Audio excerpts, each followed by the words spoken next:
स्वागत है आपका नवोदय टाइम्स पंजाब केसरी में। मैं हूं दीक्षा शर्मा। देश प्रदेश की तमाम खबरों के साथ हम आपके समक्ष आ चुके हैं। शुरुआत करना चाहेंगे मौसम से, क्योंकि देश भर के कई हिस्सों में मौसम ने तबाही मचाई है और टेंशन वाला अलर्ट आईएमडी की ओर से फिर जारी कर दिया गया है। अगले 8 घंटों में 22 राज्यों में मूसलाधार बारिश होने वाली है। असम में स्थिति ये बन गई है कि हजारों लोगों को पलायन का सामना करना पड़ा। हिमाचल प्रदेश के जिला चंबा में भारी नुकसान हुआ है। हालांकि गनीमत ये रही कि किसी की जान नहीं गई, लेकिन मूसलाधार बारिश थी जिस वजह से कई लोगों के वाहनों को क्षति पहुंची है, दुकानों को भी क्षति पहुंची है। इसी तरह के हालात छत्तीसगढ़, झारखंड और उत्तराखंड में भी बने रहे, लेकिन अगले कुछ घंटे और ज्यादा खतरनाक साबित होने वाले हैं। तेज हवाएं चलेंगी और पश्चिम बंगाल की खाड़ी में मौसम ने उग्र रूप ले लिया है। ये भी आईएमडी की ओर से जानकारी दी गई है। 29 जुलाई तक मौसम काफी खराब बना रहेगा। इस वजह से अगले 24 घंटों में सतर्क रहने की सलाह आईएमडी की ओर से दी गई है। हालांकि यहां बाढ़ की संभावना भी कुछ राज्यों में जताई गई है, जिसमें कि छत्तीसगढ़, झारखंड, ओडिशा और उत्तराखंड है। समुद्री तट के साथ जो इलाके लगते हैं वहां ना जाने की सलाह आईएमडी की ओर से दी जा रही है। जैसा कि कहा कि पश्चिम बंगाल की खाड़ी में क्योंकि मौसम ने उग्र रूप ले लिया है, जिस वजह से तेज हवाएं चल रही हैं।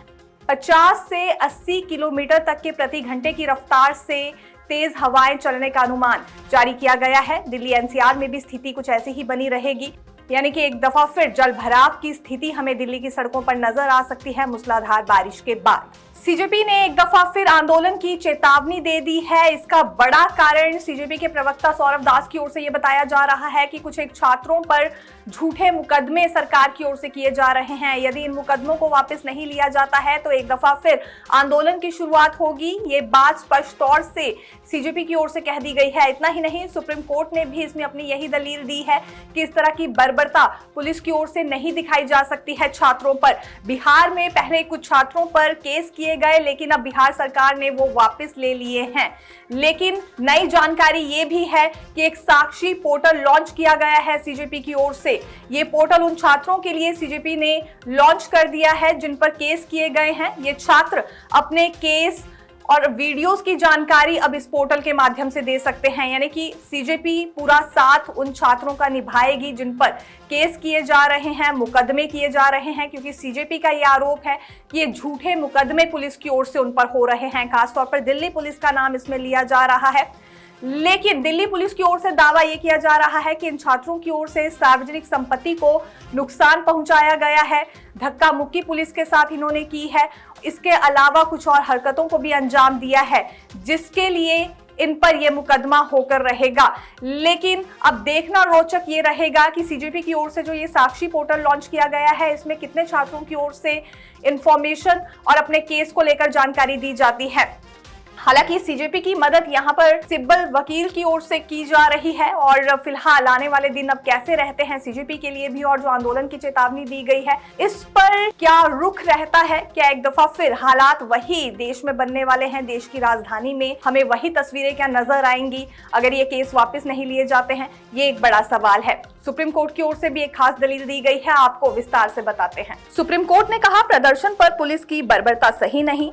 सुप्रीम कोर्ट ने 20 जुलाई के जंतर मंतर लाठीचार्ज पर कहा है कि शांतिपूर्ण प्रदर्शन करना संवैधानिक अधिकार है, जिसे छीना नहीं जा सकता। केवल प्रदर्शन या आंदोलन होने के आधार पर पुलिस की बर्बरता या सख्ती को सही नहीं ठहराया जा सकता। आज सभी की नजरें संसद पर बनी रहेंगी, क्योंकि सार्वजनिक परीक्षा संशोधन बिल 2026 पर आज चर्चा होने जा रही है। इसके लिए स्पीकर ओम बिरला ने दोनों पक्षों के नेताओं को मना लिया है। हालांकि पिछले कल ये बिल पेश किया गया था, लेकिन फिर 4 बार रुकना पड़ा और स्थगित किया गया सदन की कार्रवाई को। इसका बड़ा कारण ये था कि विपक्ष की ओर से मांग ये उठाई जा रही थी कि जो लाठीचार्ज छात्रों पर हुआ है और केस किए जा रहे हैं, उस पर अपनी बात स्पष्ट रूप से केंद्रीय गृह मंत्री अमित शाह रखे। फिलहाल ये उम्मीद विपक्ष की ओर से जताई जा रही थी कि अमित शाह इस पर पूरी जानकारी दे कि आखिरकार ये केस क्यों छात्रों पर किए जा रहे हैं और लाठीचार्ज क्यों किया गया जब शांतिपूर्ण ढंग से छात्र प्रदर्शन कर रहे थे। इसी बात पर नोकझोंक होती रही, जिस वजह से 4 बार सदन की कार्रवाई को स्थगित करना पड़ा और फिर इस बिल पर चर्चा नहीं हो पाई। लेकिन अब ओम बिरला की ओर से मना लिया गया है दोनों पक्षों के नेताओं को और अब चर्चा होगी। इसके बाद देखना होगा कि ये बिल पारित होता है या नहीं। लेकिन ये जरूर है कि काफी ज्यादा कठोर प्रावधान अब इस बिल में रखे गए हैं उन छात्रों के लिए, उन लोगों के लिए जो फिलहाल पेपर लीक जैसी घटनाओं में अंजाम देते हैं। आने वाले दिनों में ऐसी कोई परिस्थितियां ना बने जिससे छात्र खुद को ठगा महसूस करे या फिर उनकी मेहनत रंग ना लाए। और ऐसे छात्र जो कि कोशिश भी करते हैं, बीच में इक्का दुक्का छात्र की जिन्हें किसी तरह से क्वेश्चन पेपर मिल जाए, इसके लिए किसी भी हद तक पहुंचते हैं, ऐसे छात्रों के लिए और ऐसे आरोपियों के लिए भी अब कठोर सजा का प्रावधान इसमें किया गया है। देश में अब जल्द ही 10 और 20 के प्लास्टिक के नोट छपेंगे। 200 करोड़ तक के नोट छापे जाएंगे ट्रायल के आधार पर। हालांकि इसमें कागजी नोट बंद नहीं होंगे, लेकिन ये ट्रायल बेस होने वाला है और इसके बाद हो सकता है ये 10 और 20 रुपए के प्लास्टिक के नोटों की शुरुआत हो जाए। केंद्र सरकार ने इसकी मंजूरी दे दी है। बाजार में जल्द ही 10 और 20 के प्लास्टिक के नोट नजर आएंगे। रिजर्व बैंक 100 करोड़ यानी टोटल 200 करोड़ पॉलीमर यानी प्लास्टिक नोट छापेगा। यह प्लास्टिक करेंसी का ट्रायल है। सफलता मिलती है तो करेंसी बढ़ाई जाएगी। हालांकि पॉलीमर नोटों का ट्रायल कब शुरू होगा, इसकी तारीख का ऐलान अभी नहीं किया गया है। पॉलीमर बैंक नोट के ट्रायल सफल होने के बाद आरबीआई 10 और 20 दोनों वैल्यू के नोटों को रेगुलर तौर पर जारी करेगा। हालांकि कागज की मौजूदा करेंसी भी चलती रहेगी, इसे बंद नहीं किया जाएगा।